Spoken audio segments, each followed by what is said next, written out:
반갑습니다. 네 번째 시간이 되었습니다. 자, 이번 시간에는 조금 무거운 얘기, 조금은 좀 불편한 얘기로 드리게 될 텐데, 그래도 우리가 살아가는 과정 속에서 미리 맞는 게 낫다고 여러분들에게 좀 전해드리도록 하겠습니다. 자, 이번 네 번 시간의 주제는 우선 성도 여러분 준비되셨나요? 라고 하는 제목으로 말씀드리겠습니다. 뭐가 준비됐냐고요? 아니면 준비가 안 됐다면 다가올 연단에 의해서 지금 준비하셔야 될 입장입니까? 이렇게도 말씀드릴 수가 있습니다. 우리가 하나님의 거룩한 성도님을 알고 이 땅에서 이루어야 할 주님의 명령을 감당하시는 여러분이시냐고요. 지금 현재 영적으로 성숙된 자, 영적으로 성숙한 자 되어 주님의 뜻을 이루어 가고 있는 여러분들의 현실입니까? 그럼 우리는 과연 그 부분에 대한 걸 이루어가기 위해서는 어떻게 해야 될까요? 그것을 함께 알아보도록 하겠습니다. 자, 이렇게 얘기하죠. 우리는 서로가 서로 간에 절대로 스스로가 그걸 철저히 인내하고 절제하고 최선을 다해 노력하는, 그게 얼마나 어려운 건지 여러분 아시지 않습니까? 저 또한 마찬가지예요. 그래서 여러분들에게 꼭 부탁드리고 싶은 것이 있는데, 우리가 영적으로 믿음을 성숙하게 하는 것도, 육적으로 우리 몸이 건강해 가는 것도, 내 삶 속에서 한 가정을 건강하게 꾸며가기 위한, 서로가 협력하여 주님의 선한 뜻을 이루가며 행복한 가족을 만드는 것도 적어도 혼자 하기는 쉽지 않다는 거예요.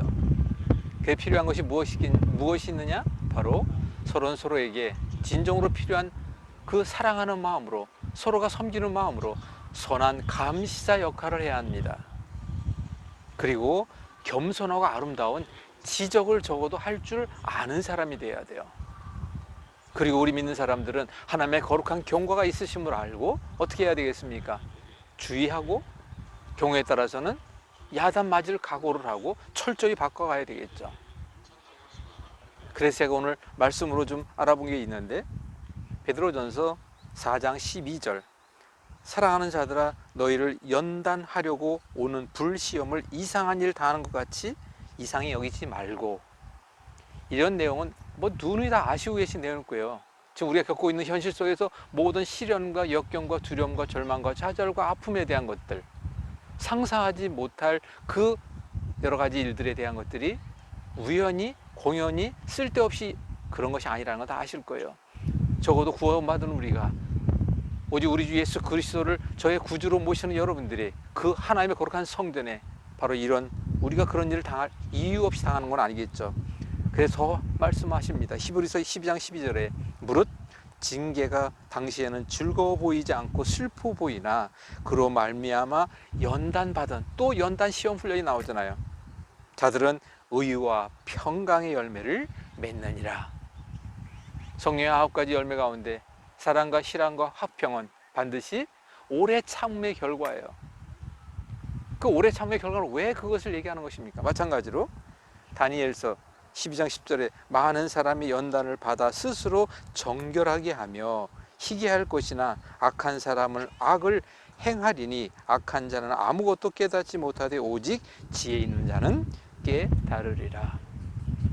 지혜 있는 자, 여러분 제가 부탁드립니다.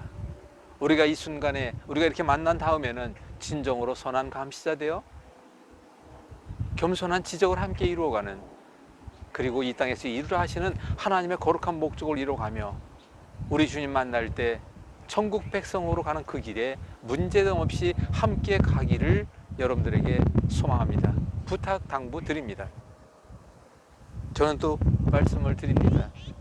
그래서 이 말씀에 대한 내용과 함께 결론적으로 이 이야기가 아마 끝이라고 생각합니다.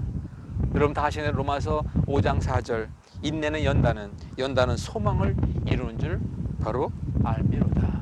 우리가 겪고 있는 이 현실 속의 모든 아픔과 경우에 따라서는 견디기 어려운, 왜 나만 겪는 이러한 고난이냐고 스스로가 이렇게 외칠지 모르겠지만, 그 또한 반드시 우리가 하나님의 거룩한 뜻을 이루어가기 위한, 하나님의 뜻을 알아가기 위한 바로 그 소망의 출발선상 또는 그 과정이 있다는 걸 꼭 잊지 마시기 바랍니다. 우리 주님께서 이 땅에 쓰시기 위한 바로 우리를 바로 쓰시기 위한 하나님의 거룩한 뜻에서는 무엇이 있는지 아십니까? 저는 분명히 이렇게 생각합니다. 진정으로 쓰고자 하시는 사람은 정말 인생의 웅덩이에 자기의 절망 가운데 스스로를 포기하고 나의 나됨을 내려놓았을 때 깊은 웅덩이에서만이 하나님 바라보고 절규하는 순간이 온다는 걸 저는 경험하여 압니다. 이렇게 스스로가 스스로를 내려놓고 난 다음에는 그때는 반드시 하나님께 들어 사용하실 때 그냥 사용하지 않고 연단하시죠. 정말 사막 광야 한가운데 그리고 믿음의 훈련을 시키시겠죠. 정말 하나님을 믿는 믿음으로 생활하고 있는가? 그 믿음의 내용과 그 믿음에 구수된 그 모든 과정 속에서 그것이 훈련이 되고 난 뒤에는 반드시 하나님의 사명자로서 사용하시게 된다는 걸 믿어 의심치 않습니다. 저도 사명자 되기 위해 지금 노력하고 있습니다. 근데 이게 결코 쉬운 것이 아니라는 걸 제가 압니다. 모든 걸 다 잃어버리고 난 뒤에 아무것도 없는 정말 불모지에서 맨 땅에 헤딩하듯이 제가 이렇게 나가고 있습니다. 그 사명자 되고 난 뒤에는 하나님께서 거두셨던 모든 것을 다시 주시리라는 것을 믿어 의심치 않고 그 이 땅을 살아가면서 많은 사람들에게 본이 되는 그 영혼 구원을 앞장서가는 저는 그러한 사도가 되기를 간절히 소망하고 있습니다. 여러분 준비되셨나요? 하나님의 거룩한 성전, 성령님 모신 집 하나님의 교회임을 알고 이제 우리가 영적으로는 다른 많은 목사님께서 드리는 그 말씀을 들어가시고 여러분도 스스로 가정에서 예배를 살리게 하며 그 다음에 반드시 우리가 믿음 안에서 한 형제 되어 하나님의 거룩한 그 뜻을 함께 이루어가는 저와 여러분들이 되어주시기를 간절히 바라면서 준비된 자 되어 나가기를 소망하면서 줄이도록 하겠습니다. 감사합니다.